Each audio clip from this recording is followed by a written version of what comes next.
Hola, bienvenidos y bienvenidas. Esto es un nuevo episodio de Loco Rabia Podcast. Santulo, segunda parte. Vamos a seguir escuchando la entrevista al escritor, periodista y guionista uruguayo Rodolfo Santulo, repasando su obra literaria y especialmente sus libros de historieta. Contaremos con muchas voces invitadas que nos acompañarán a lo largo del recorrido. Sin perder más tiempo, retomamos la charla y hablamos de sus primeros libros en Argentina y el nacimiento de la colección Charquito entre Loco Rabia y su editorial, Blerofonte. Acá en aquel entonces Andrés Acorsi tenía su distribuidora, Comics, lo llamaba, Sí. y yo todos los libros de Blerofonte los cruzaba con un esfuerzo de mula colombiana que lleva droga metida en el abdomen. Pero sufriéndolo muchísimo porque cada viaje hasta el día de hoy sigue siendo un problema. De hecho, la idea de empezar a coeditar, su primera función es ahorrarse el cruzar material las fronteras. Que ahí es para el 2009 que empezamos la colección Charquito, lo cual permitió además que muchos libros míos ya circularan en Argentina y no tener que hacer esos cruces demenciales con 50 libros escondidos en una valija, escondidos de manera absurda además, porque los libros no pagan impuestos en ninguno de los dos lados. El Mercosur se supone que está ahí para alimentar el cruce cultural, pero eso le importa 3 carajos al aduanero que te quiere sacar una coima. Bueno, Cena con Amigos es el primero que sale en colaboración con Marcos y luego empiezan a trabajar en la comunidad. Y no, en el medio está Balizas. Está Balizas, perdón, es Balizas verdad. por algo que nunca lograremos entender, no sale en Argentina hasta que no lo edita Historieteca hace poco. Hace poquito. Porque salió solo en Estuario, bueno, Estuario y Blerofonte, pero de este lado. No me preguntes por qué en ese momento no lo hicimos en coedición con Loco Rabia. ¿Será porque Estuario acá lo quería sacar ellos? No recuerdo. Pero no fue sino hasta que no lo hizo Pulido hace poco, estaba inédito. Pero sí hicimos Cena con Amigos, Balizas, La Comunidad, El Oro del Zar y empezamos Francisco y Angustias, que sigue en marcha, pero ahí ya de historietas reales dejó de salir. Sí, bueno, y bueno, Balizas es algo que te remite también a ese pasado, ¿no? Tan duro, ¿no? Que ha tenido no solamente Uruguay, sino tantos pueblos de Sudamérica, atravesado también por una cuestión así de suspenso que te mantiene siempre en vilo. Lo que yo, no sé cuánto de esto quedó, pero lo que yo siempre tuve planeado para historietas reales era respetar el costumbrismo del espacio y poderlo vincular con géneros. Entonces, así como Cena con Amigos era un policial que se metía en el costumbrismo, yo pensé Balizas como una de guerra costumbrista. O sea, una de guerra, pero no hay una guerra, hay un golpe de Estado, no hay una guerra. Pero tener esa cuestión de la resistencia escondida, ¿no? O sea, la gente que hace cosas, pero el costumbrismo como primer plano y la historia de una familia primero. O sea, esa relación entre dos hermanos que los separó la distancia y en cierta medida la militancia, porque al menos una es una militante activa y el otro no. ¿Y qué pasaba con ellos en el contexto de una amenaza muy terrible que está todo el tiempo ahí pendulando sobre ellos? Pero siempre lo primero era el costumbrismo. La comunidad es lo mismo. La comunidad fue pensar una de ciencia ficción posapocalíptica, pero centrado en el costumbrismo de la gente que vive. No sé cuánto de eso queda en el resultado. Sí te puedo decir que es como la intención a la hora de ponerse a escribir. Ya después la ejecución se va saliendo y va tomando su propio camino. La comunidad es un thriller, es tremendo, tiene como dos instancias que hasta un determinado momento no convergen y te mantiene siempre expectante. Es un libro que tiene un ritmo vertiginoso, es maravilloso también. Me gustaría, no sé cómo habrá caído en ese momento, además ya comentaban menos, pero para irlo leyendo semana a semana en historietas reales debe haber sido rarísimo. Porque cada tanto yo cambiaba de una historia a la otra, que leído en un libro Claro, tiene sentido, pero claro. todos los jueves mirando que habíamos publicado debía ser muy raro. Además es un libro que creo que terminas una página y querés inmediatamente ir a la otra. No sé cómo habrá esperado la gente, ¿no? Puteando seguramente. Seguramente, seguramente. Después hicimos La Comunidad, una de ciencia ficción rabiosa, con mucha violencia y mucho pesimismo respecto de las cuestiones sociales, que yo dibujé a Virome. Está buenísima, salió publicada solamente por una edición de un colectivo editorial que se llamó Mojito, que armamos con ayuda del MEC de Uruguay, Locorrabia con otras editoriales uruguayas, entre las que estaba Belerofonte también. Así que bueno, la edición en papel de esa novela se consiguió solo en Uruguay, algunos ejemplares cruzamos a Argentina, pero bueno, tendríamos que hacer una reedición acá, local. Bueno, y la comunidad, que ese sería el tercer trabajo que hacen con Marco. Ya para entonces, el trabajo que estaban haciendo ustedes era una cuestión ya de trabajar de memoria, ¿no? Y sí, y siempre hay algo como muy lindo con Marcos, que es como la instancia previa donde nos ponemos a conversar y decimos, che, ¿y por qué no hacemos? De hecho, yo tengo en una libretita cosas para hacer con Marcos, que quién sabe si nos dará la vida, porque nada, todo esto lleva un montón de tiempo. Pero sí, la charla y que surge una idea y yo tengo ganas de dibujar esto. Ah, entonces podemos buscarlo por este lado. Cuando planeé hacer Francisco y Angustias, no lo podía dibujar otro. ¿Entendés? O sea, por el, por el grado de intimidad en el mejor sentido de la palabra que yo tengo con Marcos. O sea, la historia de mis abuelos y la tiene que dibujar él. O sea, no hay otro.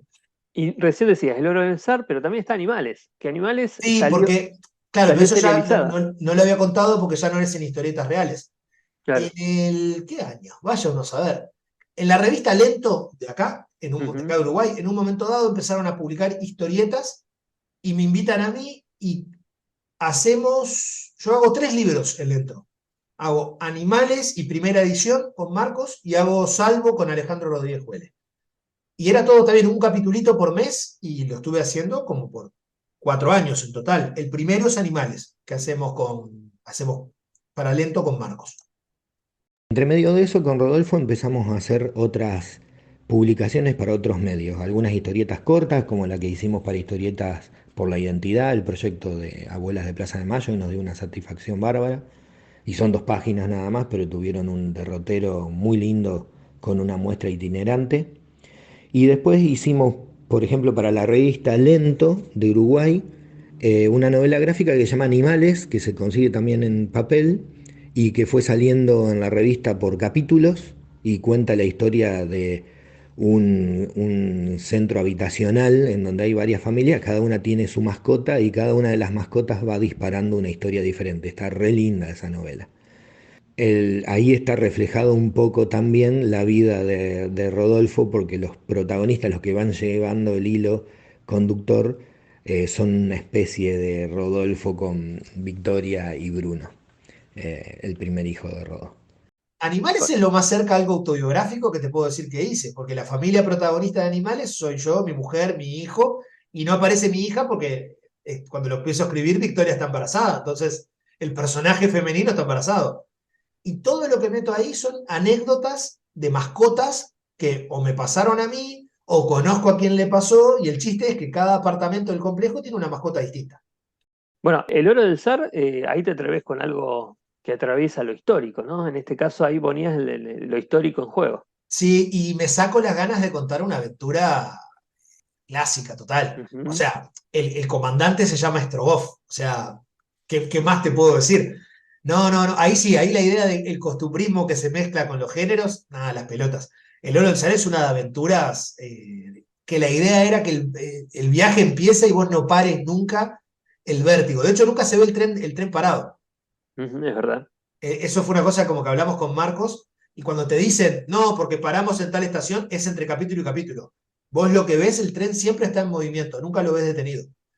Y nada, nos divertimos muchísimo también, hacer unas aventuras que tuviera aroma siglo XIX y personajes que dieran la vida por las cosas que quieren, que pelean, hubiera traiciones, hubiera mujeres fatales, hubiera soldados honorables. No, no, fue muy divertido de hacer. El Oro del Zar, una de aventuras pura que sucede en el primer viaje del tren transiberiano.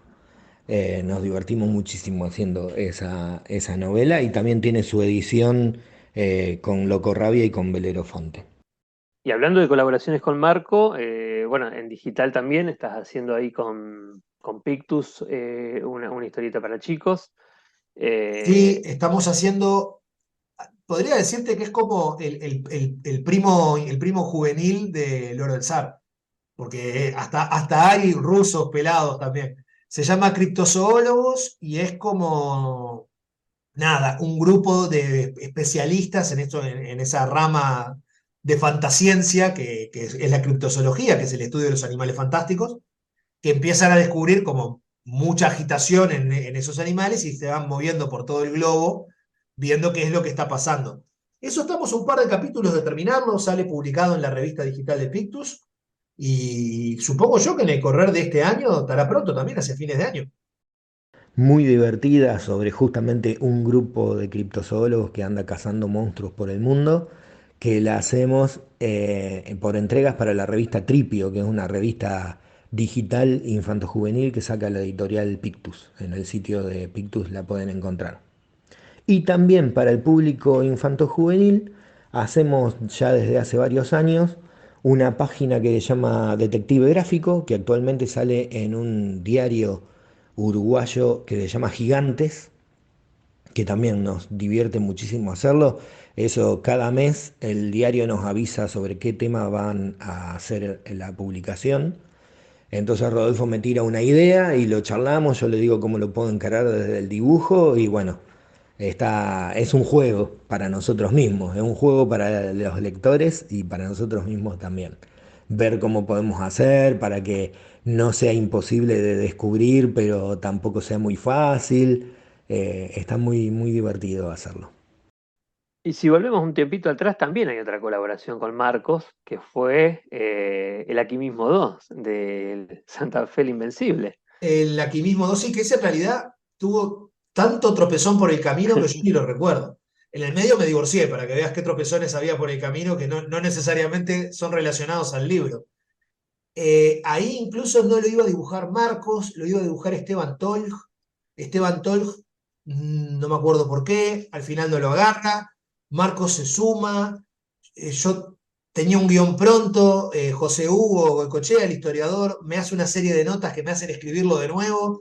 No, es un libro que, si te soy sincero, yo no lo volví a releer nunca. Así que no tengo idea de cómo quedó.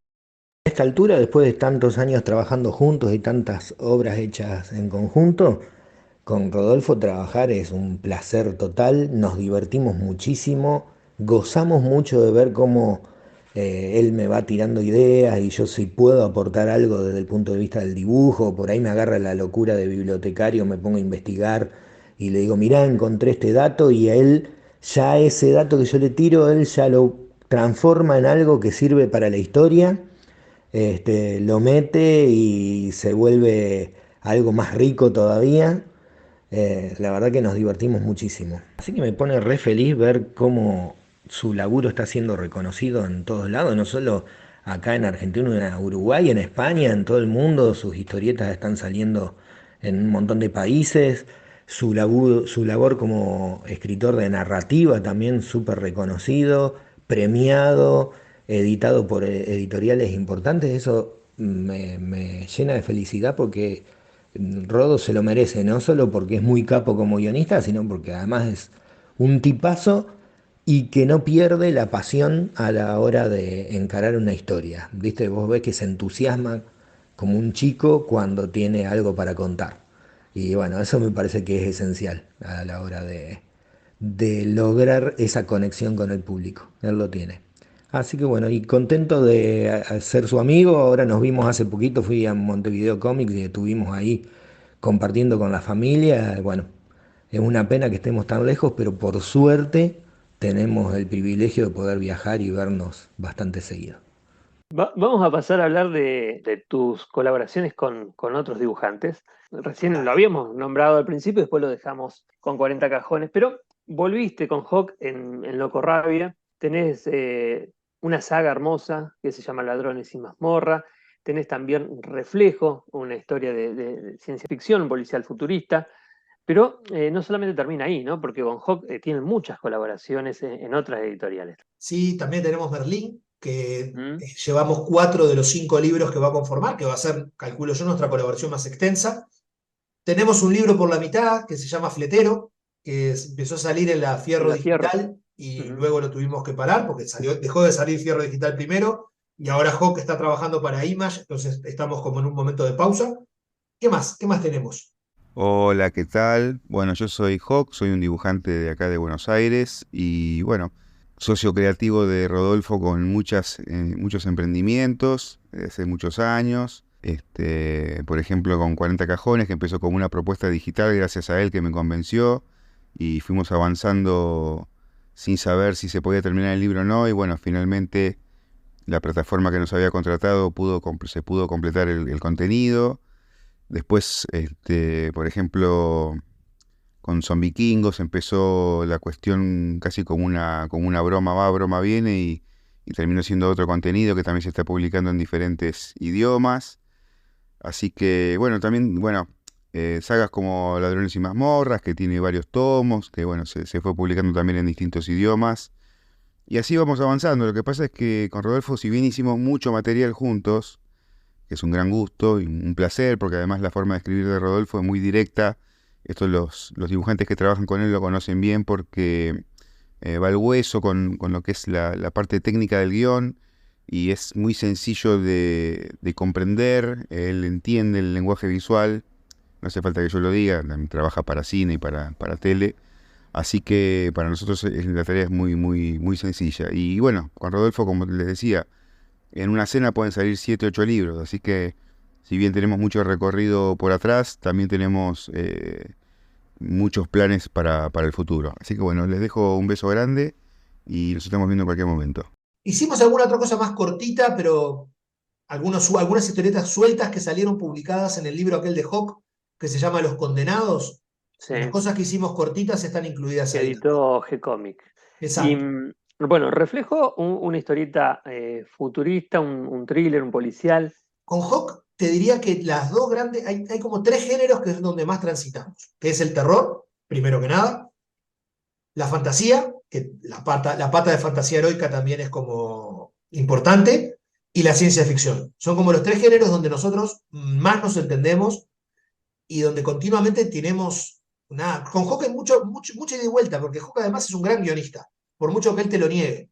Pero entonces muchas veces él me manda una página y dice, me gustaría una historia donde... Y me manda una sinopsis, que luego yo agarro y retoco un poco y acomodo y hago el guión. Pero la idea original es de él. Entonces, eso nos da mucho ida y vuelta y creo que vuelve la obra muy orgánica también. Como que no se nota dónde está uno y dónde está el otro. Y además, como dibuja como un tractor descontrolado y no para nunca, es muy fácil hacer mucha obra con Hawk, porque es de los tipos más productivos que yo conozco. La verdad sí, con él, ¿sabés qué me estaba olvidando? Con él Zumbi- hicimos también un libro para China. Adaptamos, claro. adaptamos Mar de Sueños de Liu Cixin. Es un Y, libro que también ha dado vuelta por todos lados.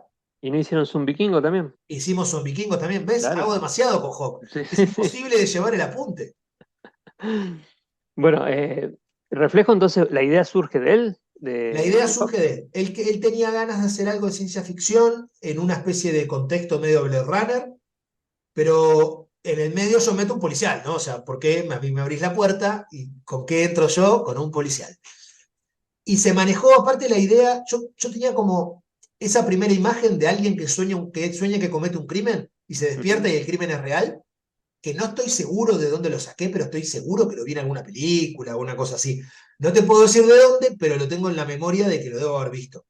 Y quería usar eso como puntapié de largada. Y aprovechamos ese universo futurista que quería dibujar Hawk, y así fue que de a poco empezamos a hacer reflejo. La idea de un poliveterano que no debería poder investigar, investiga, que al mismo tiempo la que sueña termina encargada de investigar el caso que ella se vio cometer, y no voy a dar más datos porque ahí ya empiezo a contarte qué pasa.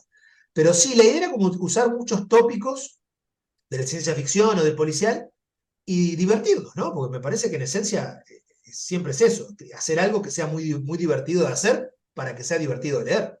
Bueno, y hay dos versiones, una que pudimos ver recién cuando la editamos en digital en Locorrabia, que fue la versión a color, que es hermosa, y la que salió en papel, que es la de blanco y negro. Sí, sí, no recuerdo para qué, creo que cuando la publicamos en Italia la pedían a color, entonces Hawk la coloreó en el medio y ahí ya nos quedó la versión para ofrecer. Bueno, ese libro se ha editado en varios lugares. Sí, Reflejo salió bueno, salió en Ace Weekly, Sí. salió en Estados Unidos, salió en Brasil, salió en Italia, Ujú. serializado, en Argentina y por ahí. Ahí creo que no me olvido nada. recién decía Ace Weekly, ¿cómo llegan a publicar ahí con David Lloyd? Bueno, yo te diría que así como le agradezco a Leyendas el haberme vinculado a mucha gente, le agradezco a Crack Bam Boom el traer editores y artistas de otros países porque generó una sinergia de laburo que de otra manera no sé si existiría. Porque conocemos a David Lloyd en Crack Bam Boom.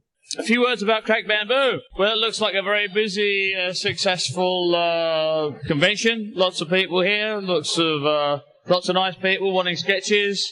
Lots of great artists. Lots of great books to buy. So, fantastic. Crack Bamboo is fantastic. Justo Hawk está invitado el mismo año que David Lloyd.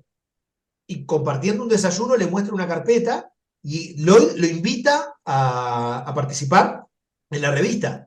Yo estaba ahí, Hawk me lo presenta y Lloyd manda el material. Y no solo fue manda el material, porque en realidad lo que suele hacer él es publicás un par de volúmenes. Pero nosotros nos ofrecemos como regulares. A lo que él dice, bueno, yo los acepto, pero normalmente nadie puede seguir todos los números. No contaba con Hawk, por supuesto. Y empezamos en el volumen 9 y recién interrumpimos en el 57. O sea, fueron más de 40 volúmenes circulando donde teníamos un capítulo todos los volúmenes. Y eso se lo debemos al espacio generado por Rizzo en la Crack Bam Boom. Y obviamente la generosidad del propio David Lloyd, que abre la puerta a su publicación. Bien, y esto nos da pie para hablar de Ladrones y Mazmorra, una saga fantasía heroica, pero con personajes muy particulares. Yo me creía tan original hasta que leí Mundo Disco de Terry Pratchett y dije, uy, este hijo de puta hizo todo lo mismo que yo y muchísimo mejor. Lo único que puedo decir en mi defensa es que leí Mundo Disco después de escribir Ladrones y Mazmorras. Mira, Ladrones y Mazmorras, te puedo decir en qué momento nace, lo sé exactamente. Yo había cruzado para una entrega de premios banda dibujada y cuando terminó el evento íbamos caminando por Buenos Aires con Carlitos Saón y con Hawk. Y estábamos hablando de que queríamos, ¿qué les escribo yo a ellos ahora? ¿No? Esa onda de, ahora te voy a escribir no sé qué. Y lo que decimos los tres es, hagamos algo que mezcle géneros de una manera poco común. Entonces, con Carlos Saón es que pensamos un quién lo hizo posapocalíptico y sale el dormilón, y con Hawk le digo una croc story, es decir, historias de criminales, pero de fantasía heroica. Y así nace Ladrones y Mazmorras. Decidiendo mezclar dos géneros, y con muy poca sorpresa hay policial en cualquiera de mis propuestas, obviamente. Una era historias de criminales en un contexto de fantástico y la otra era un quién lo hizo en posapocalíptico. Y así es que nacen las dos ideas al mismo tiempo. Vos me contaste en algún momento que el tercer volumen es lo que vos pensabas como para arrancar la historia. Yo pensaba, había escrito las primeras 8 páginas de que es el tercer volumen, y en ese momento es que apareció Lloyd. Y Lloyd, en aquel entonces, después nos dijo que sí, pero en el principio dijo, no, breve y autoconclusivo, no tengo problema con que repitan personajes, pero cada historia tiene que terminar a las 22 medias páginas. Entonces le digo a Hawk, agarremos esto, pero empecemos haciendo historias cortas, que entre todas conformen un mundo. Y terminamos haciendo 2 volúmenes así. Los 2 primeros volúmenes de Ladrones y Mazmorras son historias que terminan o en la página 11 o en la página 22, porque ya para el segundo volumen Lloyd nos estaba dando más cuerda. Y para cuando finalmente nos dice, hagan una historia larga, yo agarré la que había empezado a escribir, le cambié algunas cosas, metí algún personaje de los que ya habían aparecido, lo cambié por alguno de los que no existió, y terminó saliendo el gran golpe, que es el tercer tomo, y donde se vinculan todos de nuevo. Hiciste personajes muy queribles, por más que sean vándalos, sean cualquier cosa, pero realmente le encontraste la vuelta a cada uno. Yo me divierto, bueno, me estoy repitiendo, pero me divierto mucho escribiendo. Y me parece que eso, sobre todo en Ladrones y Mazmorras, se nota pila. Hay como, la idea es encontrar el tono del personaje y luego moverse en eso. Por ejemplo, amo a Volgir y Ednor. O sea, el enano gruñón, que es el ladrón experto, y el otro que no tenés la menor idea de por qué está ahí, porque no aporta absolutamente nada que no sea preguntar y preguntar y preguntar, me parece que son como el alma de la historia. Después, yo qué sé, por ejemplo, Hawk ama al norteño, que es como nuestro Conan pasado a anfetaminas en... No, y la banda musical, cuando apareció la banda musical que pasa de un chiste, y un día Hawk me dice, ¿por qué no agarramos al cantante y lo metemos en otra historia? Y eso abrió la puerta, ya te digo, con esta ida y vuelta que tenemos con Hawk, muchas de las historias son una idea de Hawk. Una, por ejemplo, que para mí quedó muy bien, es la del estandarte. Y esa es toda idea de Hawk, la de los reyes elfos que se quieren sacar de arriba a Sander, que es el estafador que tienen metido, y lo mandan a buscar un estandarte que no les importa un rábano. Todo eso es idea de Hawk. ¿Qué tal? Yo agarro y le sumo, pero la idea original es de Hawk y ya era divertidísima desde la página que él me había mandado.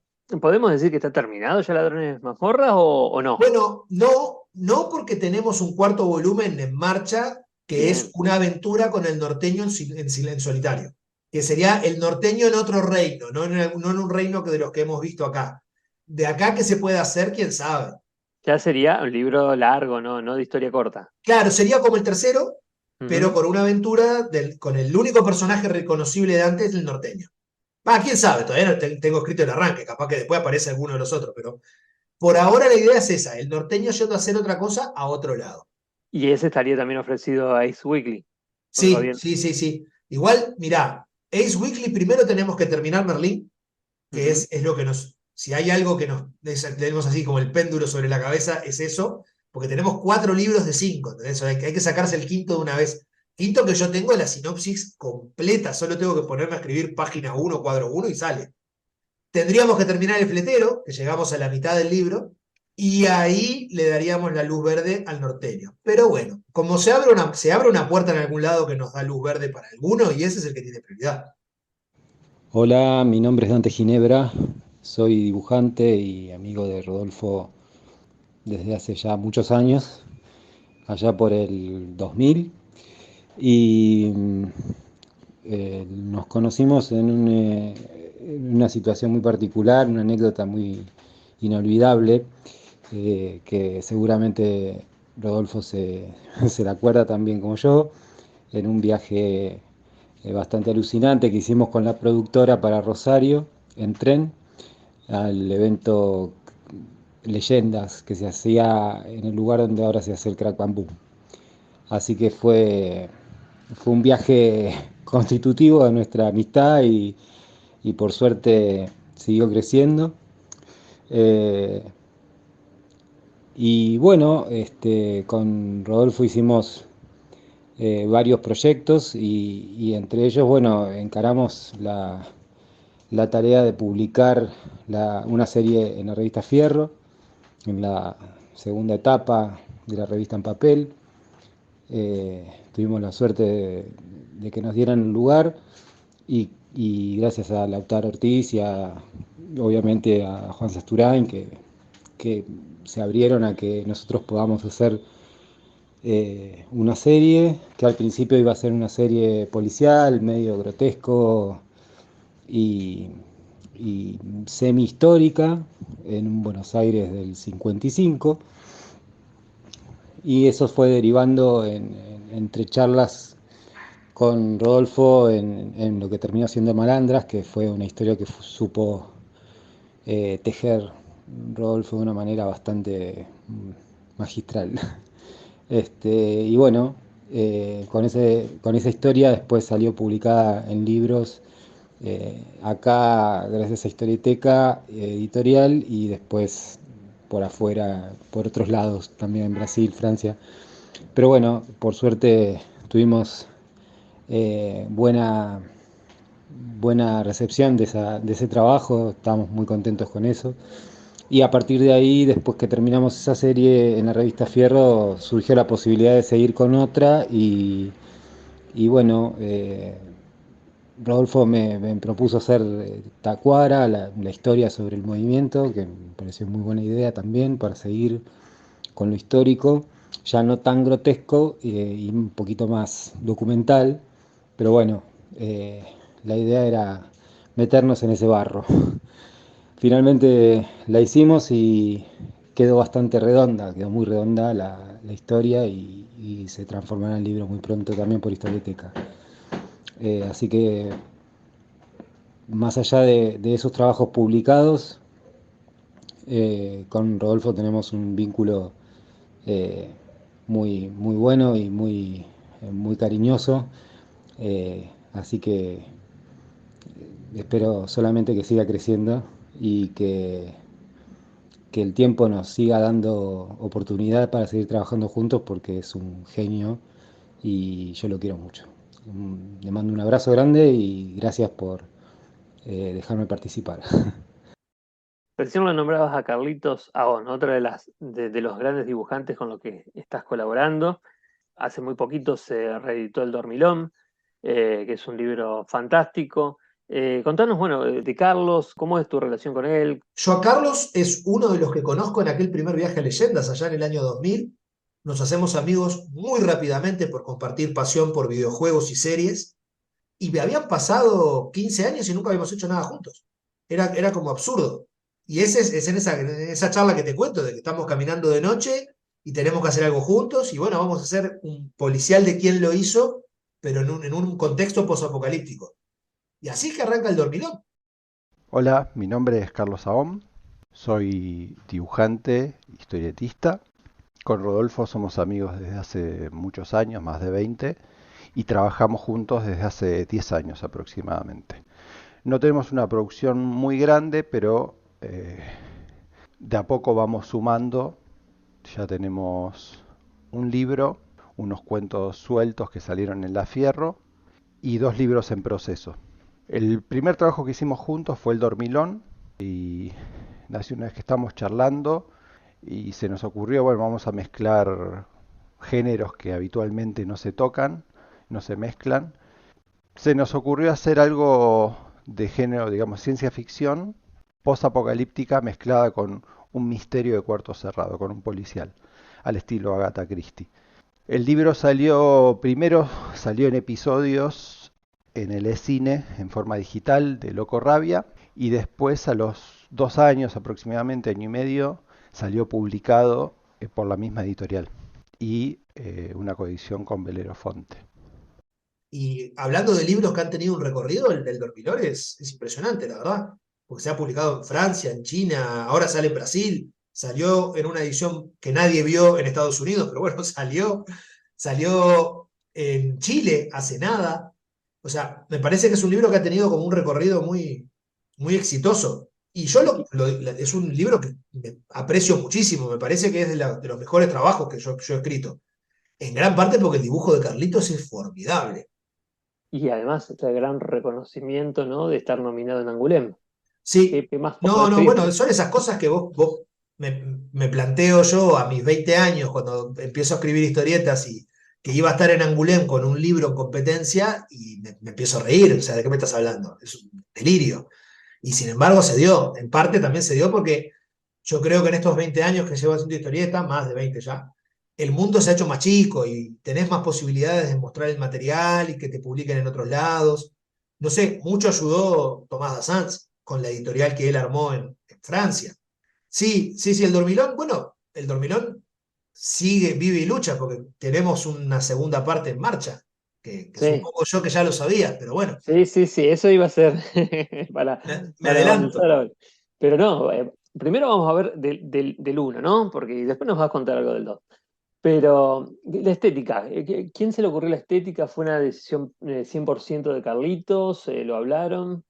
Yo aporté un poco, yo suelo marcar la estética muy poco, porque yo soy un defensor de la idea de que yo ya hago qué pasa, ya digo qué dicen, como para encima ponerme a decirle, me gustaría que los dibujaras como si fuera expresionismo alemán. No, no, no, el dibujante es tu socio, no tu esclavo.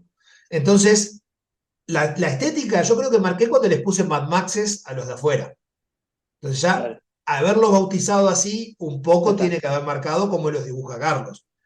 De todos modos, el resto queda todo. Él decidió que fuera todo un páramo, por ejemplo, que es como una especie de la Patagonia giganteja con el último edificio. Yo decía que pasaba en el medio de la nada, pero cómo se ve la nada lo decidió Carlos. Cómo los personajes están vestidos. Bueno, él eligió el edificio, que es un edificio que él veía siempre desde el tren cuando pasaba por Liniers. Entonces le gustó el edificio ese y un día me manda fotos y me dice, este va a ser el edificio. Yo le dije, excelente. Me parece sí que también hay mucha ficción, literatura y cine sobre este estilo de posapocalipsis. Y me parece que eso te permite jugar en una cancha conocida, donde vos le planteás al lector algo que el lector asume rápidamente de qué le estás hablando por cómo se ve, porque se llaman Mad Maxes. Me parece que hay como un espacio en común donde podés comunicarte con el lector. Claro, compartes un universo de conocimientos y lo Exacto. aplicás. ¿Cómo arranca el Dormilón 2? Yo ¿Cómo es confieso que dicen? yo siempre tuve idea de qué pasaría si alguien me pide una segunda parte. Yo tenía la idea. Y estando ahora en Francia, nos preguntan mucho, porque la verdad, al libro 1 en el evento en Angoulême, no sé cuántos dedicamos, pero todo el mundo te decía, y esto sigue, y esto sigue. Y dice Tomás Dassans, debería seguir. Y un día con Carlos nos arrancamos a hablar, yo le cuento la idea que tenía yo, él me devuelve y qué pasa acá, qué pasa allá, y qué podría pasar acá, y estaría bueno esto, y aprovechamos mucho los días que estuvimos juntos ya. Fue mucho conversar, y bueno, es pensar justamente qué pasa después, una vez que el libro 1 terminó, y qué pasa con esta gente más adelante en el tiempo. Y de eso trata. Trata de cuando el propio edificio deja de ya ser sustentable, y para dónde vamos ahora, en este mundo donde no hay a dónde ir. Y no cuento más porque hay que hacerlo todavía. Ya arrancaron. Vamos 20 páginas. Bueno, y con Carlitos, en paralelo, ahora están haciendo los últimos días del verano. Y Una gráficamente. fantasía heroica con hormigas. Todavía me acuerdo cuando se lo dije a Carlos, Carlos me dice, pero sos un hijo de puta, ¿sabés cuántas patas tienen las hormigas? Me voy a pasar dibujando patas. Pero entre que me dijo que no y pasaron 2 días y le gustó, listo, marchó, pobre. Creo yo que una gran habilidad que tiene Rodolfo es saber trabajar muy bien en equipo y saber qué dibujante tiene de compañero. Y sabe explotar muy bien las posibilidades que tiene ese dibujante. Es fácil de ver eso cuando se leen sus historias. Los guiones son muy concisos, casi no hay descripciones visuales, prácticamente no las hay, salvo que sean funcionales a la historia. Pero bueno, tiene ese método de trabajar por capítulos, que eso también hace que la historia se vaya completando una vez que se va dibujando y se va retroalimentando el guión y el dibujo hasta el final.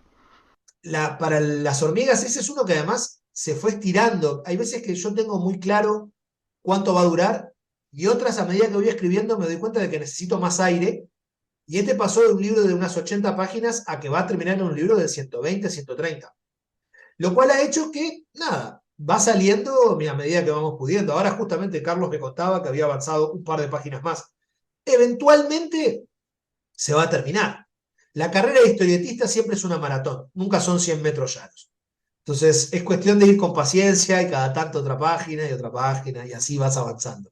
Lo lindo de trabajar con Rodolfo es que él conoce muy bien la estructura, conoce muy bien los géneros narrativos, los arquetipos de los personajes, pero siempre busca la innovación a través de la mezcla de estos elementos y de salirse siempre de lo común, de la situación común.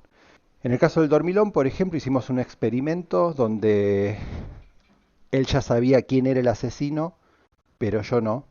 Entonces dibujé la historia hasta el final sin saber quién era el que había cometido el crimen que tenía que descubrir el protagonista. En un momento él me dijo, si querés te digo quién es. No, y yo no quise saber nada. Me parecía que también eso alimentaba la historia de alguna manera porque tenía que dibujar a todos los personajes como si fuesen sospechosos. La cuestión es que nunca adiviné quién era el asesino. Hasta el final me enteré junto con el protagonista. Y en el caso, por ejemplo, de los últimos días del verano, el experimento ya nos incluye a los dos porque bueno, es una historia de unas hormigas que tienen que salvar al hormiguero, pero son todos los personajes indeseables del hormiguero que además de darle una misión suicida, se los están sacando de encima. Entonces, bueno, hay situaciones en las que alguna del grupo va a morir. Entonces Rodolfo usa un dado de 8 que en el momento ese que tiene que escribir lo tira y bueno, ahí muere alguna de las hormigas, así que él también tiene que ir adaptándose a lo que va pasando, lo que dicta la suerte. Te diste un gusto, ¿no? De poder trabajar, te estás dando un gusto de poder estar trabajando con uno de los grandes dibujantes que ha tenido Argentina, que es Horacio Lalia. Sí, además fue cómo surge el trabajo fue re lindo porque a mí no me daba la cara para decirle, hagamos algo juntos. Y un día en una crack bambú estábamos tomando mate y yo ya estaba trabajando con Capristo, a quien admiraba muchísimo, pero no le tenía tanto respeto. Entonces a Capristo le dije, Oscar, vamos a hacer algo, sí, hagamos algo. Entonces fue como mucho más, pero a Lalia no me daba la cara. Y estábamos tomando mate con Lalia y Lalia me dice, Santulo, ¿qué tiene que pasar para que me escribas un guión? ¿Eh? Enojado. Y fue tipo, nada, ya mismo lo hago. Y así fue que salió El Escapista. El Escapista, yo tenía el arranque, lo había pensado para hacer con Nico Brondo. Y Nico Brondo, al ponerle que le había mandado 5 páginas. Nico Brondo nunca había agarrado esas 5 páginas. Y agarro esas 5 páginas y digo, pero momento, porque lo va a dibujar Lalia. Entonces, algo que era carcelario, sigue siendo carcelario, pero le meto horror. Porque si lo va a dibujar Lalia, tiene que tener horror. Y así fue que sale El Escapista. El Escapista pensado como una historia que yo mezclaba, a mí el género carcelario me encanta, Lovecraft me encanta, y la apuesta era ver qué pasaba si se vinculaban ambas cosas en un espacio, como es la cárcel esa del demonio, donde ocurre todo lo que ocurre. Y bueno, el placer de poder laburar con Horacio, ¿no? O sea, Y un libro que además también fue muy bien recibido, con también premios, con una reedición, con una secuela que estamos terminando ya. con la secuela. Escribí el último capítulo la semana pasada, así que Horacio, con la velocidad que dibuja Horacio, no tardará en salir, que nos permitió en el medio hacer El Oro del Zar, o sea, hubo como... La Nada, Orden del Bes. La Orden del la Bes. Orden del Bes. ¿Sabés que me los confundo muy seguido? Yo no sé si porque hay rusos en los dos, Hay o ruso y porque, trenes. o porque el nombre, hay trenes rusos, y el nombre tiene hasta un ritmo muy similar. La Orden del Bes, El Oro del Zar. Eso me pasa porque ya llega un momento en el que se me acaban las ideas. Empiezo a robarme a mí mismo. Bueno, y El Escapista, bueno, un libro que es muy, muy buscado. Es decir, cuando El Escapista se había agotado, nos pedían muchísimo una reedición. Yo siempre que escribo me gusta pensar, primero, ¿no? Lo que yo quiero escribir, pero sobre todo, ¿qué quiere dibujar el dibujante? Como normalmente no hay dinero involucrado, o sea, si hay dinero lo hay una vez que el libro existe y lo empezás a vender, pero en el proceso no es que viene un editor y te pide una de Superman. Entonces yo la escribo, vos la dibujás y es lo que nos tocó. En la historieta de este lado, si bien hay un montón de limitaciones económicas, de producción, también hay una total libertad. Como en definitiva la estamos haciendo primero que nada por nosotros, eso hace que yo primero diga, bueno, ¿y con quién estoy trabajando? Con Horacio Lalia. ¿Y qué dibujaría Horacio Lalia con total confianza, tranquilidad y placer? Y algo de este estilo. Entonces, me parece que ahí sale el buen resultado. Es un libro que a mí me encanta escribir, pero que calculo que a Horacio le encantó dibujar. Y eso creo que se nota. La Orden del Bes es un género totalmente distinto. Tenés una historia que transcurre en otra época, con otro estilo. ¿Fue idea tuya planteárselo así? ¿Lo hablaron? ¿Cómo? Cuando terminamos El Escapista, él me dice, con Montevideo Comics, estábamos charlando, me dice, ¿con qué seguimos? Y yo le digo, mirá, se le había arrancado a escribir a Capristo, La Orden del Bes, y Capristo me había dejado pagando. Entonces le digo, che, yo arranqué a escribirle algo steampunk a Oscar y no lo va a hacer. Y Laia me dice, nunca dibujé algo steampunk. Le digo, ¿te interesa? Me interesa. Y fue con lo mismo, con esa practicidad que tiene Horacio. Fue empezar a mandarle capítulos y lo siguiente que sabía era que yo tenía que escribir más rápido, porque de todos los dibujantes con los que trabajo es el único al que yo corro. Porque normalmente yo tengo guión entregado y voy tranquilo. Con Horacio no. Horacio es, ¿cuándo me mandás el próximo capítulo? ¿Cuándo me mandás el próximo capítulo? Porque me lleva siempre a 1000.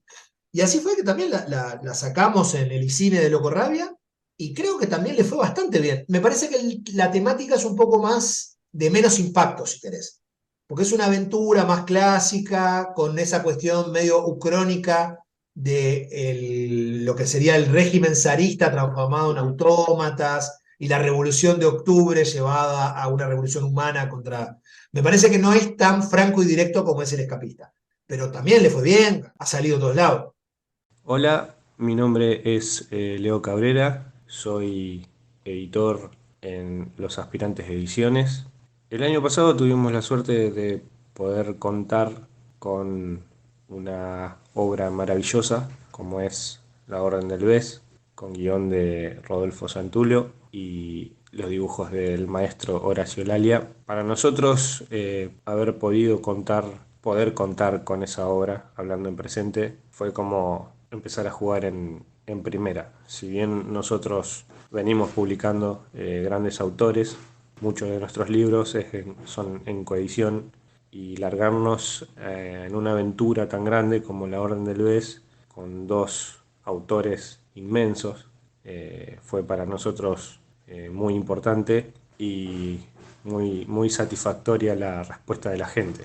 Obviamente que contar con dos autores, como son Horacio y como lo es Rodolfo, destaca un poco más el catálogo, ¿no? Realza un poco más el catálogo. Son dos autores que a mí y a mi socio, Matías Di Stefano, nos gustan mucho. O sea, la obra de Rodolfo es reconocida a nivel mundial, y como fan de Rodolfo, para nosotros fue muy satisfactorio. Hablando en términos futbolísticos, fue como contratar esa figura que te lleva a ganar un campeonato.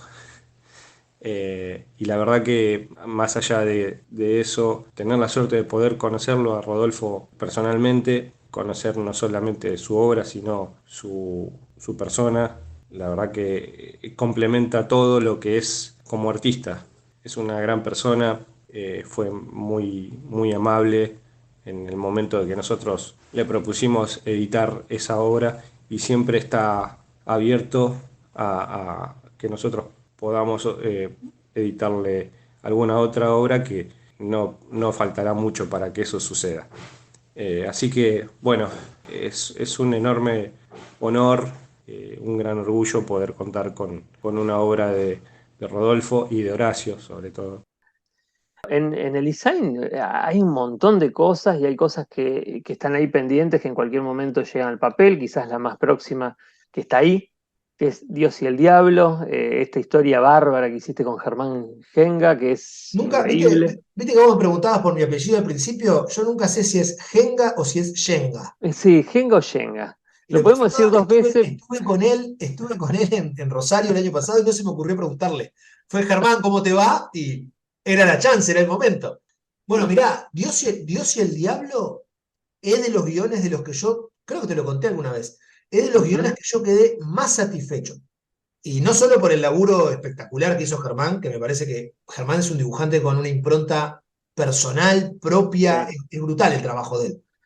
Pero como guionista yo ahí me propuse hacer cosas muy raras, rendirle un tributo a la cultura brasilera que yo amo, porque hay canciones de Lenine, creo que hay un pueblo de los Jorge Amado, creo que hay mucho de telenovela de Redo Globo que yo miraba acá cuando era chico, pero en una historia que además quería usar cosas como el concepto de lo sobrenatural, hablar de política, hablar de religión, y al mismo tiempo es una historia de horror y aventuras. O sea, hay mucho en la misma olla y yo quedé súper satisfecho. Ya dependerá de los lectores si quedó tan bien o no. Pero yo lo pasé muy bien haciendo ese libro. Y muchos personajes además. Muchísimos, muchísimos. Bueno, es un libro de 100 páginas además. O sea, me parece que hay como toda una idea de universo y una historia coral. Y nada, y el laburo de Germán fue espectacular. O sea, yo miraba las páginas de Germán y tenía el color, la expresividad de los personajes. Resulta que Germán es un enamorado de Brasil también, hace capoeira. Pero son esas casualidades que es muy raro. Él me dice de hacer algo, yo le ofrezco las primeras páginas. Él me dice que sí, lo vamos haciendo. ¿Y qué te gusta? Un año más tarde, un día entra una publicación de él en Facebook y lo veo haciendo capoeira. Y fue tipo, pero ¿de dónde? Este tipo está totalmente vinculado a Brasil y la samba y Bahía y no sé qué. Y a él justo le manda una historieta pasa en ese mundo. Son esas casualidades. ¿Qué tal? ¿Cómo están? Mi nombre es Germán Yenga, soy de Mar del Plata y hago historietas, soy dibujante. Eh, a Rodolfo lo conocí a través de la revista Fierro, su trabajo, ¿no? Eh, con historietas como Tacuara y Malandras, fueron las que más me gustaron. Luego algunos libros de él, como por ejemplo Dengue, Balizas o 40 cajones, están ahí entre mis preferidos. Bueno, Rodolfo fue siempre uno de los guionistas con los que quise trabajar en algún momento. pero bueno, por muchas circunstancias no se había dado por ahí un encuentro o una forma de coordinar, ¿no? Yo lo había visto en una vuelta en la Crack Bam Boom del, si no me equivoco, 2018, pero no me animé a hablar en ese momento, así que nada, quedó pendiente, ¿viste?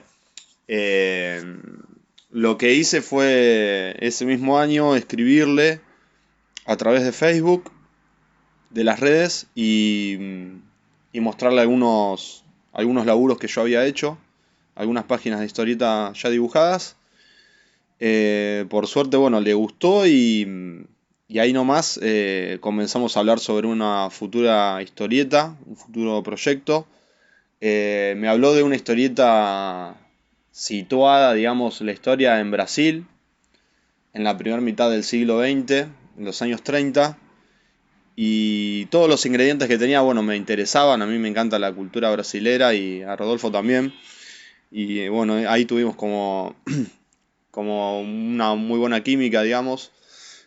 Comenzamos a trabajar en Dios y el Diablo en San José Río das Mortes, y a publicarla de manera virtual en la revista Loco Rabia, mejor dicho en la Behance de Loco Rabia.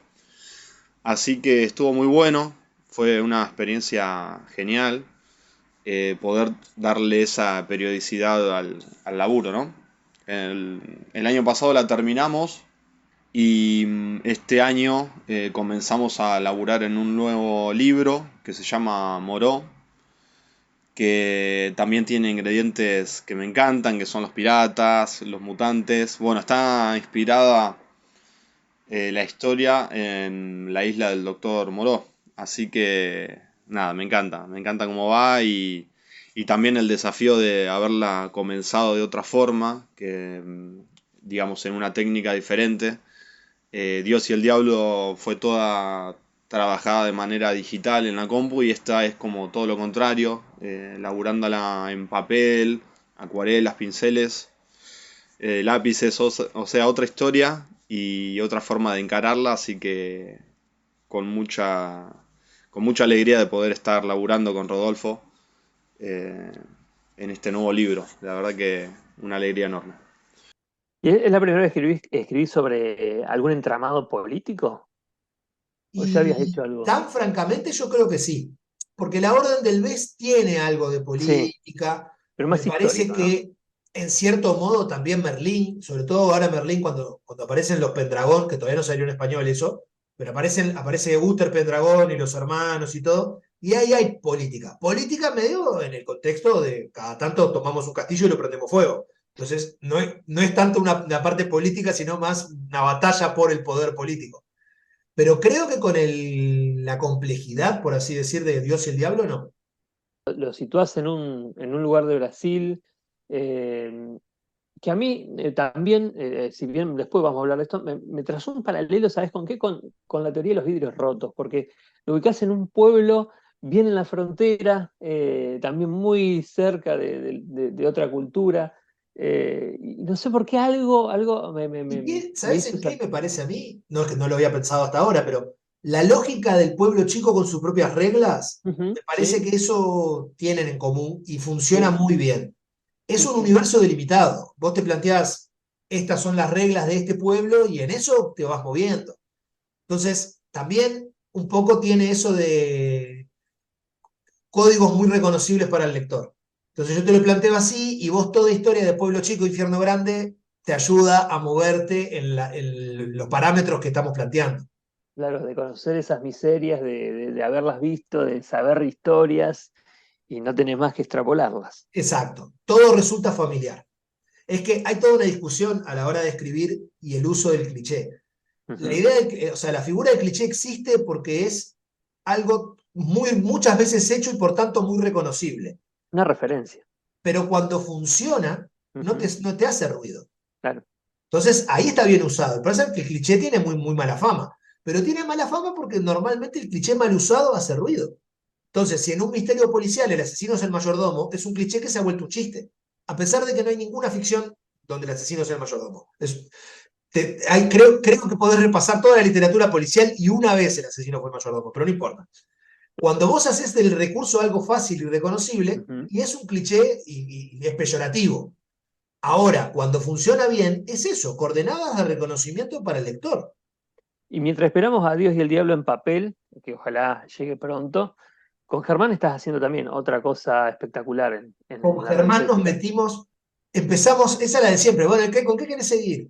Y no me preguntes quién de los dos dijo piratas, pero decidimos darle un giro, entonces en realidad son piratas, pero tomamos la isla del Doctor Moreau de Wells y hacemos una de piratas con la isla del Doctor Moreau y nada, y con eso ver a dónde nos lleva, porque es una historia de la que yo tengo pensado el arranque.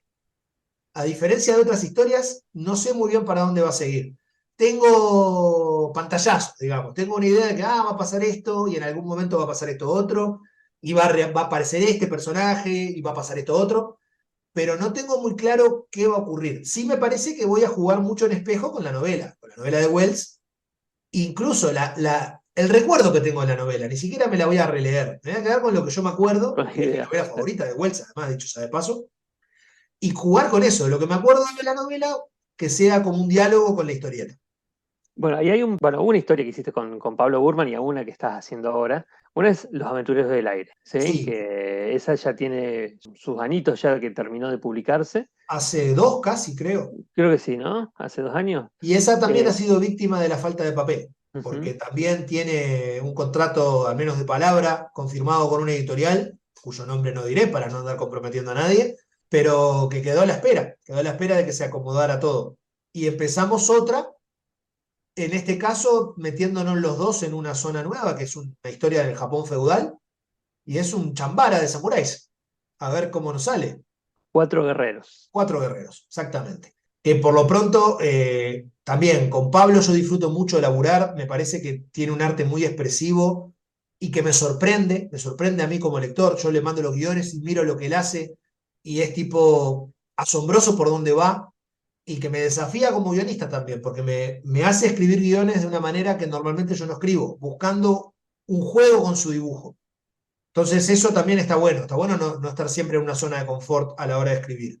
Quizás jugar de otra forma, ¿no? Sí, y que hay veces que no es particularmente narrativo, entonces Ujú, uno tiene que pensar el guión en beneficio de eso mismo ujú. y aprovechar que es más plástico que narrativo. Entonces está, como te digo, para ponerse a escribir siempre es interesante ver por dónde va. Y al mismo tiempo contar una historia que valga por sí misma y todos los bemoles que tiene escribir un guión de siempre.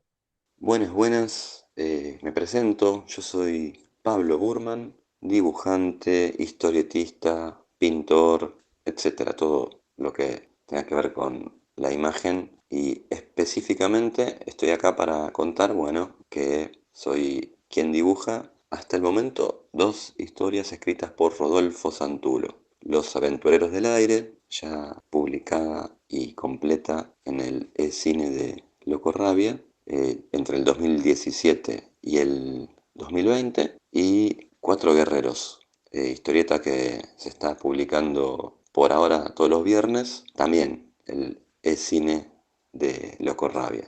Y bueno, ¿cómo lo conocí a Rodolfo Santulo?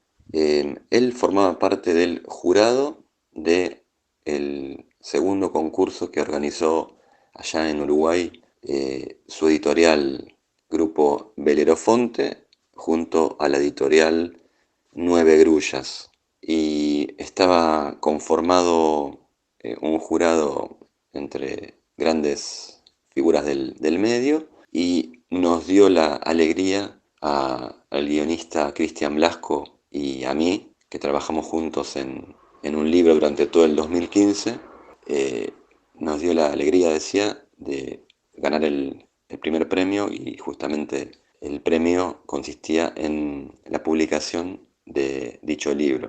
Así fue que lo conocí a Rodolfo Santulo cuando viajé en el 2016 a Uruguay a la convención de cómics que se llama precisamente Montevideo Comics. Y bueno, por más que por Facebook yo ya le había mandado un mensaje presentándome un año atrás y ofreciendo mis servicios como dibujante si necesitaba en algún proyecto, que había recibido ya una respuesta cordial, por cierto, pero bueno, durante un año o más, nada me había conectado directamente con Rodolfo.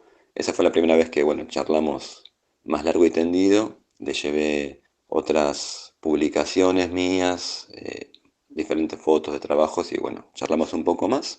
Fueron 2 días simplemente lo que duró la convención de cómics y la vida continuó.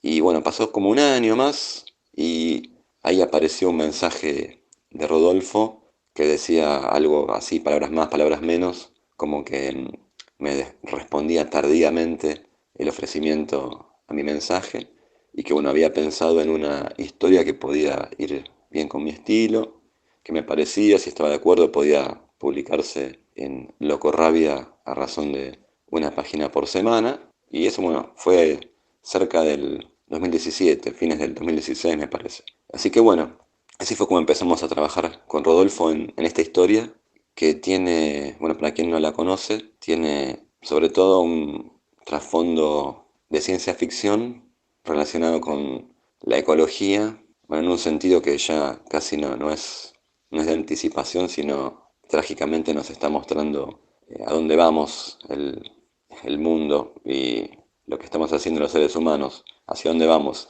Pero bueno, transcurre en un mundo desértico esa historia y tiene sus costados de cyberpunk o cyberpunk si prefieren y ciertos homenajes, guiños a la cinematografía que bueno, por lo que veo, Rodolfo siempre mete algún homenaje, algo que a algunos se nos escapará a la primera lectura, quizás a la segunda, tercera y diremos, esto no me recuerda a cierta película, a cierto texto, en fin. Y ahora estoy trabajando en esa historia que mencioné al principio, en Cuatro Guerreros, que se publica también una página por semana, todos los viernes. Y bueno, esa idea surgió una vez que terminamos de hacer Los Aventureros del Aire, cuando valga la redundancia o la repetición, quedó en el aire la idea de hacer una segunda historia juntos. Y bueno, pasaron un par de meses y en plena pandemia yo le dije que estaba con ganas de hacer una historia que tenga que ver con viajes, con búsquedas interiores, donde la naturaleza tenga mucho que ver, el paisaje tenga mucho que ver y podía llegar a tener algo que ver con el mundo oriental en general y el de Japón en particular. Y esas fueron las únicas ideas vagas, imprecisas que le tiré a Rodolfo. Y por suerte, ante la vaguedad de mis palabras y conceptos, Rodolfo fue bien concreto y dijo, hagamos una historia de Japón entonces, una historia de samuráis. Y bueno, ahí estuvo maquinando durante un buen tiempo. La vida continuó, cada uno, obviamente, Rodolfo es ya lo saben, una máquina de trabajar, de producir, de mirar, de observar. Y bueno, yo también con mis cosas. Y recién en el año pasado, el 2022, estuvo ya el guión en concreto. Y bueno, en el entretiempo yo había estado trabajando a partir de fotogramas de películas viejas de samuráis y algún que otro link que me mandó Rodolfo para preguntarme si conocía esta película o esta otra, para ver si hacíamos algo inspirado en ese mundo. Y bueno, yo ya estaba con ganas de empezar, había hecho un buen precalentamiento, digamos, y estaba ya listo, y el guión llegó en el momento justo y arrancamos con todo.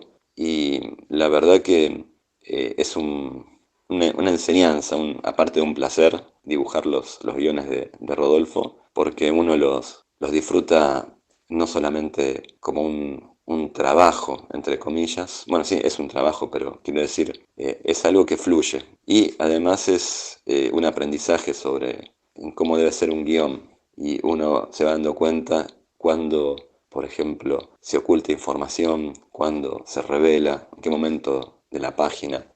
Así que bueno, es casi como si un lector de la propia historia que está dibujando. Valga este audio para saludar a Rodolfo, le mando un abrazo, que sigan los Cuatro Guerreros. Y bueno, a todos quienes están escuchando muy amablemente, con mucha paciencia. Y bueno, saludos para todos y todas. Adiós. Bueno, y hace muy poquito publicaste, creo que ya completo, ¿no? Estación Banfield, que lo hiciste con, Con Diego Greco. con Estación Diego Banfield Greco. son autoconclusivos mudos de 4 páginas que todos pasan en la estación de tren de Banfield, que es la estación que tiene Greco cerca de la casa.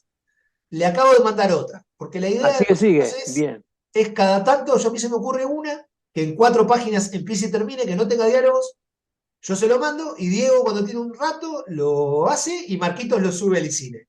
Ese es el procedimiento. ¿Cuántas Tenemos juntaremos estación, algún día antes de un libro? ¿Quién sabe?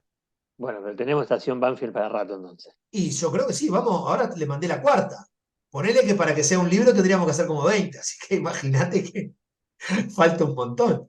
Y llegamos a una que se está publicando también actualmente, la segunda parte, y que, bueno, tuvo muchísima repercusión desde que arrancó, ya está en papel a través de Pictux, y estamos hablando de esta gran colaboración con Manu Loza y con Adrián Iglesias, que es Nathaniel Fox. Qué buen personaje. Hablame de escribir y dibujar algo que te guste. Claro, qué buen personaje basándote en los gustos, creo, de los tres, ¿no? De los tres.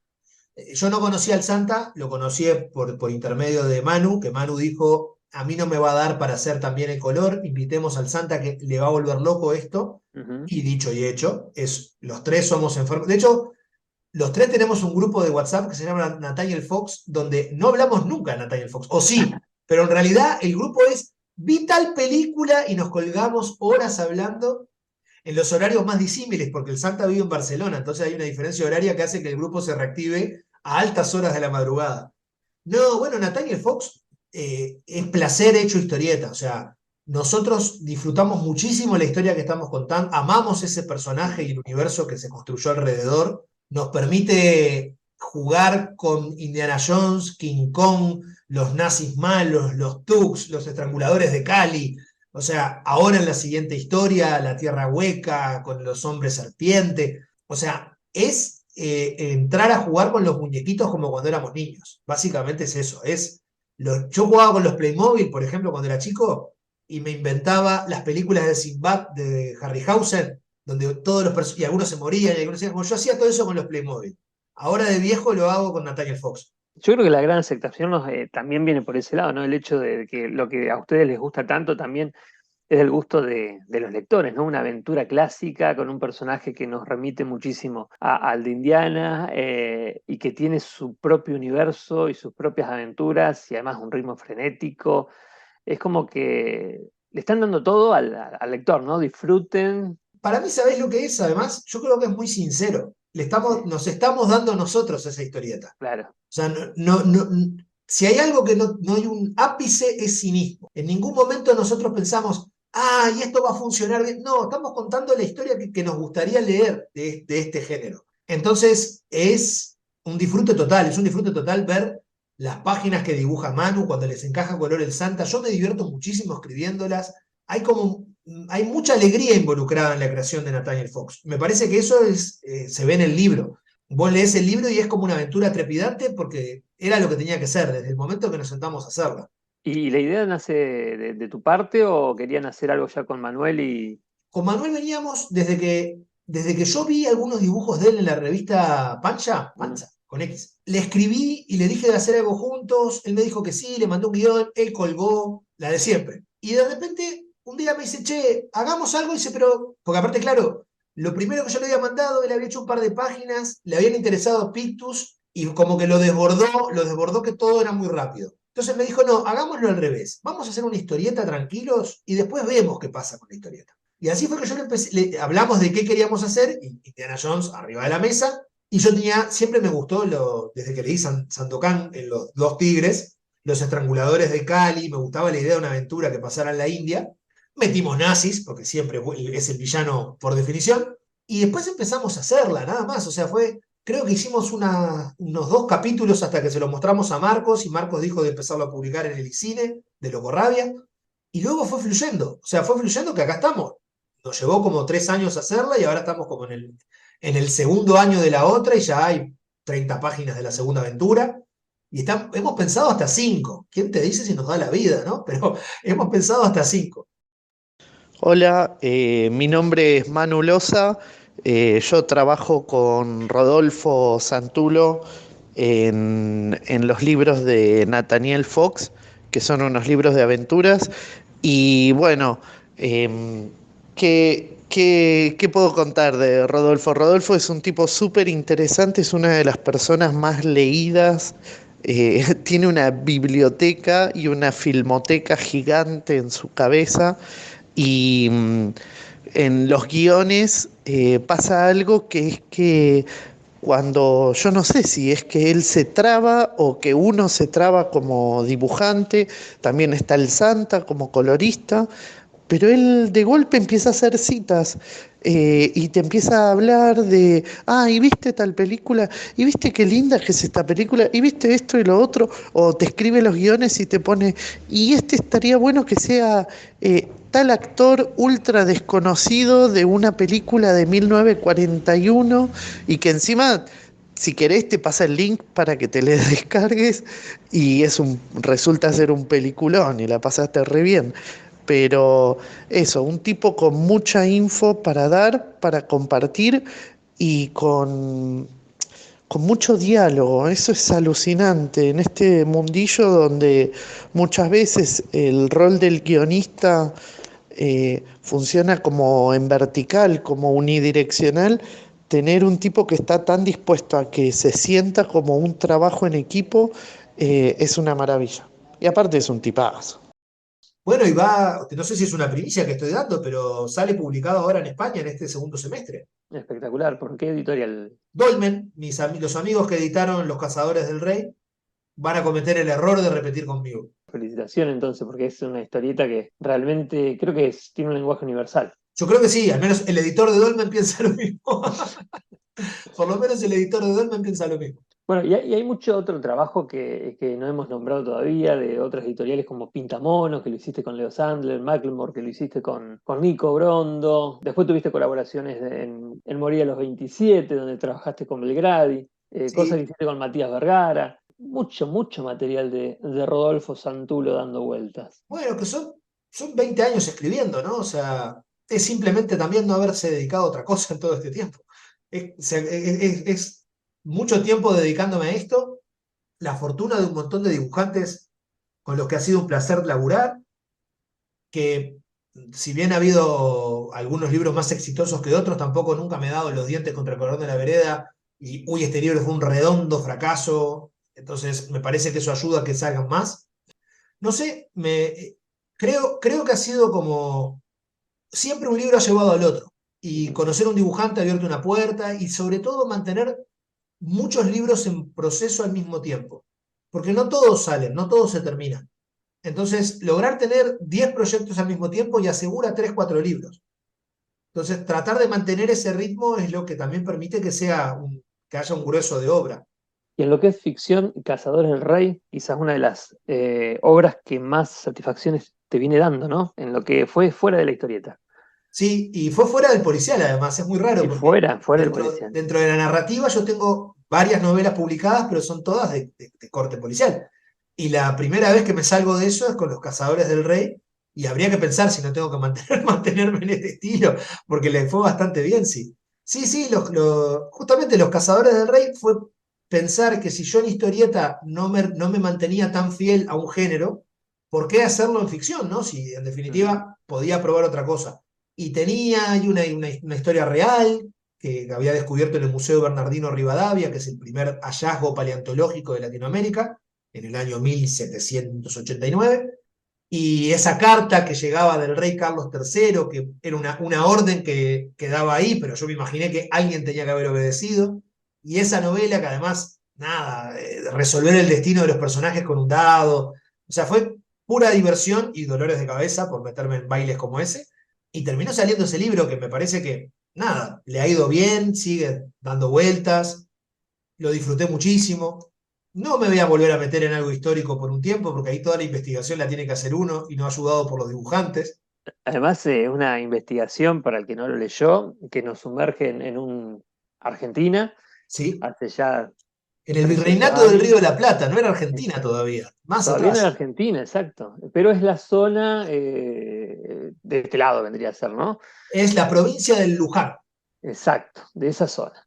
Sí, sí, sí. Y tuviste que recrear la naturaleza en esa época, y Que realmente es muy, muy, justamente muy increíble, muy eso fue de lo increíble. menos trabajoso, porque vos mirás fotos del Luján Ujú. y todavía en muchos tramos Quedan, sigue siendo igual de salvaje que en aquel entonces. Claramente ahora lo que tenés es que te movés 150 metros y te encontrás con una calle, una casa o algo. En esa época no. Pero todavía mirar lo que es la vegetación y demás es más o menos lo mismo. Lo que no es además, lo mismo Buenos Aires, por ejemplo.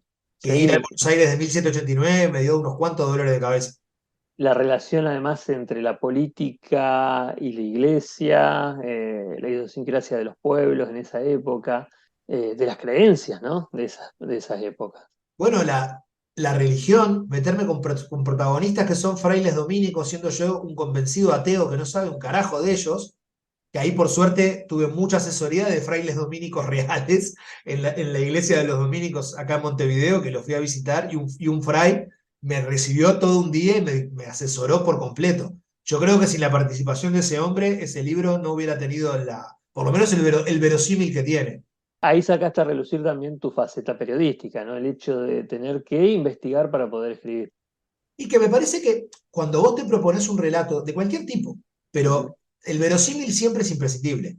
Obviamente, cuando el relato pasa en el presente y es costumbrista, el verosímil se construye mirando por la ventana. Ahora, cuando te metes en una novela histórica que pasa en un lugar, en un momento específico, que la protagoniza un tipo de personaje que le está en las antípodas de lo que vos conocés, y la investigación es imprescindible. Porque si no, te vas a meter en algo que va a resultar fallido para el lector. Porque el lector no te va a creer. Y si el lector no te cree, el partido está perdido. Este libro lo presentaste en España también. Este libro sí salió por Dolmen el año pasado y en julio del año pasado lo presenté en la Semana Negra de Gijón y en Celsius, que es un festival de novela y fantasía. A ver, la recepción yo diría que fue limitada en cuanto a público, pero fue muy buena. La mejor reseña que me escribieron me la escribió Jesús Palacios, que es un periodista especializado de Madrid, que hizo todo un análisis de justamente los perros en la literatura y habló de lo que era la novela de aventuras, la reseña es magnífica, o sea, me emocionó muchísimo.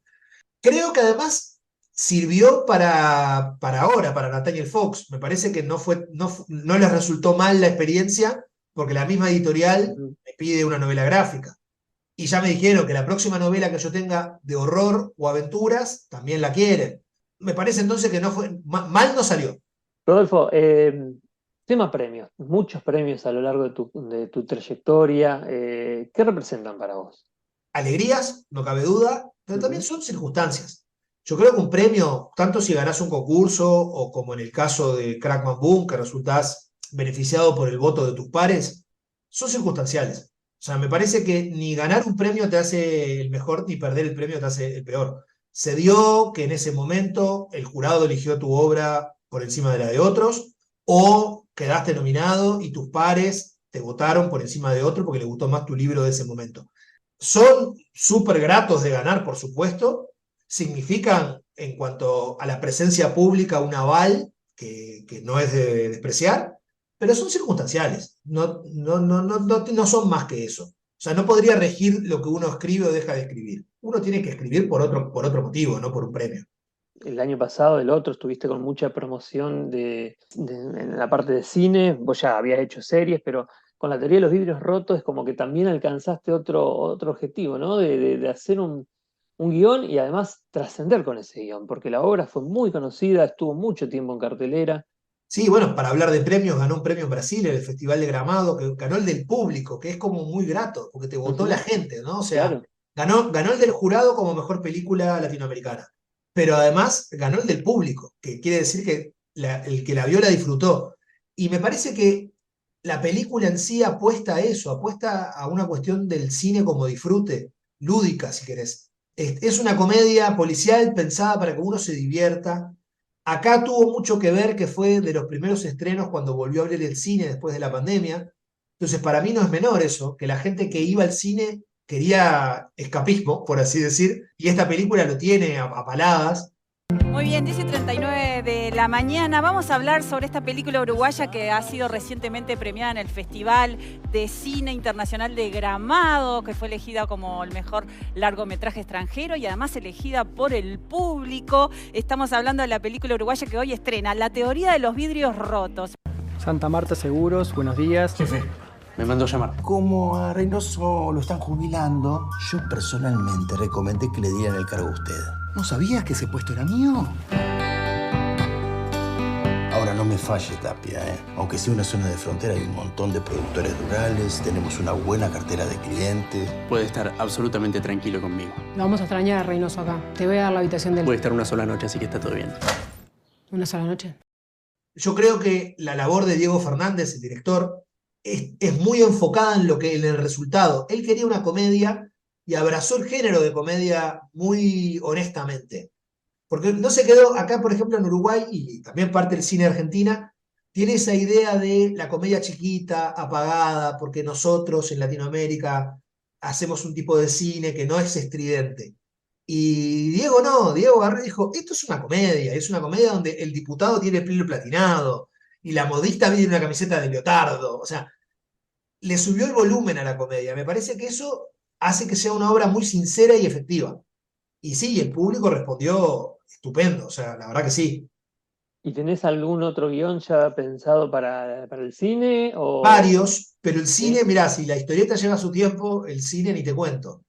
Entre la teoría de los vidrios rotos y hoy, y yo tengo 5 guiones de largometraje escritos, que están los 5 en distintos estadios de producción. Está uno que si todo va bien, pero no lo voy a yetar, así que no diré cuál es, empezaría a filmarse en febrero del año que viene. Hay otro que está un poco más atrás de eso, que le vendría un año más largo de producción para empezar a ver cuándo lo rodamos. Y hay 3 más que están en gateras. Existe el guión, han ganado algún fondo, está el productor buscándole salida, a nivel internacional y a nivel nacional. Todo lleva años. Si vos pensás que la teoría de vidrios rotos yo la terminé de escribir en el 2013 y se estrenó en el 2021, todo lleva muchísimo tiempo. Y Rodolfo, y en materia de historieta, bueno, estás con El Dormilón 2, El Daniel 2, El Escapista 2, que ya dijiste que lo terminaste de escribir. Terminé también El Pasajero del 1977 con Barocelli. Por fin la terminé. Barocelli ya me estaba odiando. Tremendo ese trabajo también que está saliendo en digital por Pictus. Sí. Bueno, no sé si seguramente me estoy quedando corto con las cosas que estás produciendo, que no nombramos, y me imagino que también en ficción debes estar haciendo algo más. Estoy con una novela, terminé otra novela, después de Los Cazadores del Rey, terminé 2 novelas después de Los Cazadores del Rey, me estaba olvidando de una. Una que sale publicada ahora en julio, que es Mi regreso al policial, pero en este caso es un policial histórico, porque pasa en 1955, entre Salto y Concordia. Pasa tanto en Argentina como... Pasa mucho más en Argentina que en Uruguay, de hecho. ¿Basado en algo real? Un poquito. Con alguna licencia. Sí. Todo lo que yo cuento es mentira, pero hay una base histórica allá atrás. Después escribí una novela de horror, que originalmente es uno de los guiones que tengo pronto, el que se empezaría a filmar en febrero. Pero una cosa que aprendí de mi hermana Laura, que también es cineasta y también es escritora, es que muchas veces te conviene hacer la novela al mismo tiempo que el guión, porque no sabes si el guión se va a filmar. Entonces asumí eso y hice la novela del guión, que parece que sí se va a filmar después de todo, pero no importa, la novela es otro camino. Rodolfo, ¿y cómo es tu metodología de trabajo? Porque para tener todo esto hecho, ¿cómo se presenta tu día? ¿Cómo te ordenás vos para volcar todo esto en...? Empecemos que yo no hago otra cosa, ¿no? Entonces, yo trabajo 8 horas al día, pero de escribir. Entonces, yo me levanto todos los días, 8 de la mañana, hago los desayunos de los niños, y cuando una se va a la escuela y el otro se va al liceo, me vengo para acá arriba, que es donde estoy ahora, que es el altillo donde yo trabajo.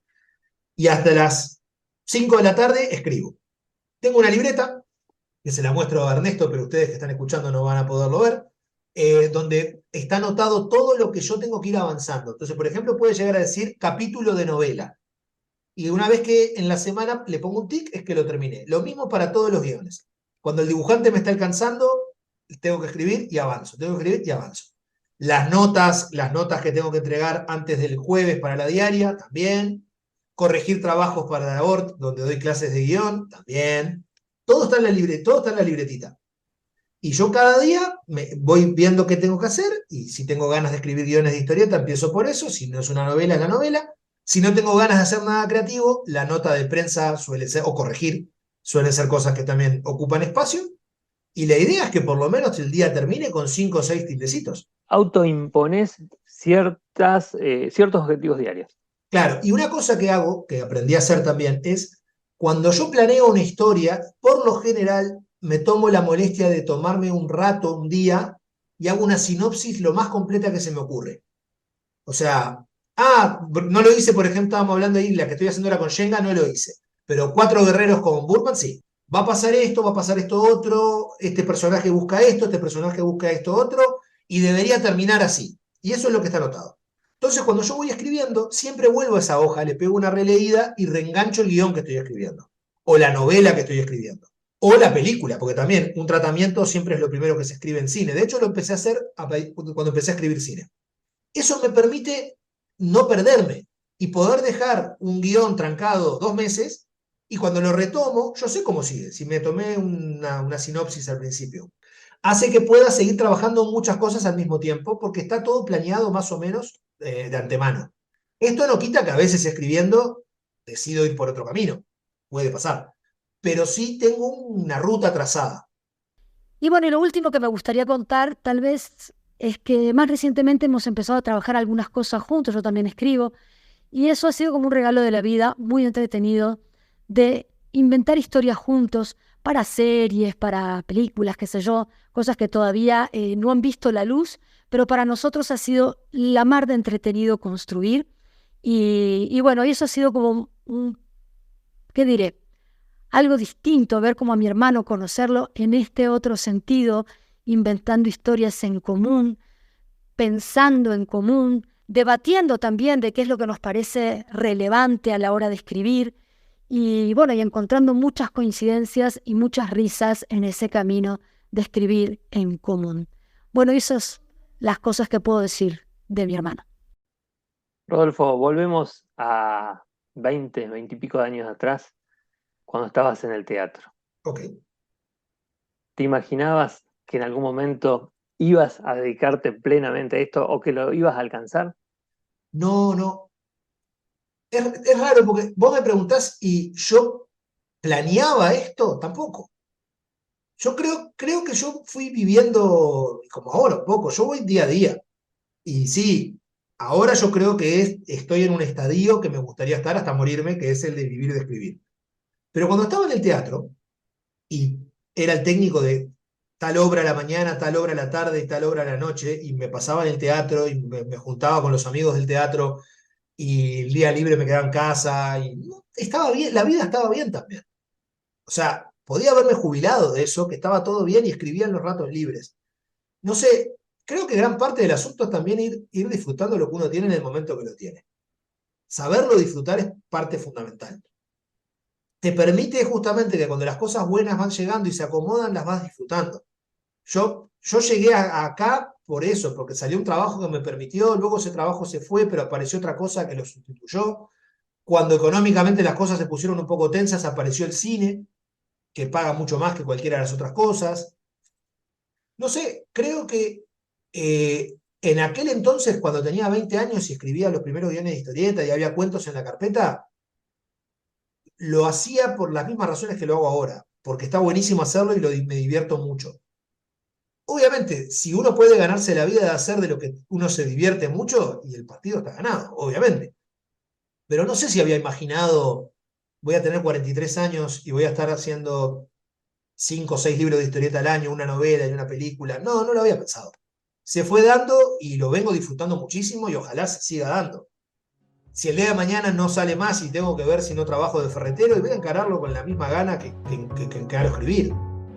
Aprendiendo cuál es el coso para el cosito para la señora que me lo viene a preguntar.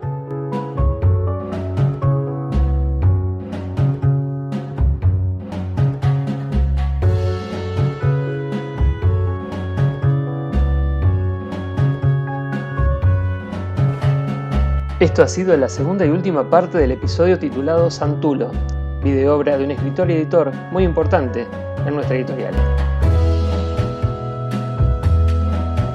Y a pesar que tratamos de abarcar todo, muchos títulos no han sido mencionados, como Citarrosa con Max Aguirre, Farsout con Leandro Fernández, Echenique con Lisandro Esterre, Regreso a las montañas de la locura con Alejandro Rodríguez Juele, y entre tantos otros. Tenemos una buena excusa. La obra de Rodolfo es inmensa. Agradecemos la participación de todas las personas que se tomaron su tiempo para hablar con nosotros y ser parte de este episodio doble. Laura Santulo, Nicolás Peruso, Matías Vergara, Leo Sandre, Marcos Vergara, Dante Ginebra, Manuel Loza, Hock, Leonardo Cabrera, Carlos Ahón, Pablo Burman, Germán Schenga y por supuesto Rodolfo Santulo. La conducción estuvo a cargo de Ernesto Parrilla. Fue una producción de Loco Rabia Editora. Seguinos en nuestras redes sociales para estar al tanto de todas las novedades editoriales. Te invitamos además a suscribirte a nuestro newsletter. Lo podés hacer en www.locorabia.com.ar o en locorabia.substack.com. Muchas gracias por estar del otro lado.